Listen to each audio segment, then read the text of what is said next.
Pemirsa, 160 orang ASN dan 314 orang pegawai pemerintah dengan perjanjian kerja P3K dilantik secara serentak di Gedung Kesenian Batu Raja.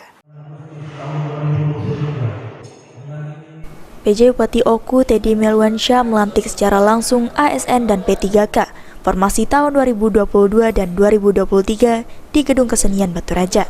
Ratusan pegawai tersebut akan ditempatkan di instansi mereka masing-masing sesuai dengan aturan, khususnya P3K yang ditempatkan di sekolah-sekolah yang telah ditentukan. Teddy mengatakan jangan ada perbedaan antara P3K dan ASN untuk seluruh OPD yang ada di Oku. Jika P3K memiliki prestasi, silakan berikan reward. Sumpah formasi PPK tahun 2000 dan PNS untuk formasi tahun 2021 dan 2022. Ini adalah proses yang panjang, penantian sudah dinanti sekian lama oleh teman-teman adik-adik sekalian. Dan alhamdulillah hari ini bisa kami ambil sumpahnya. Insya Allah mudah-mudahan ke depan kami juga akan kembali membuka formasi untuk P3K, tenaga kesehatan dan pegawai negeri sipil.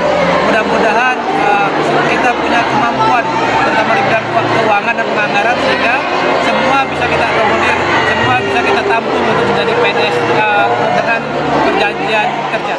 Teddy juga meminta kepada ASN dan P3K yang dilantik untuk bekerja dengan profesional. Jangan sampai berurusan dengan hukum. Jika tidak paham, Teddy meminta agar setiap yang dilantik membaca dan mencari tahu tentang aturan yang berlaku. Ari Pranika, PAL TV.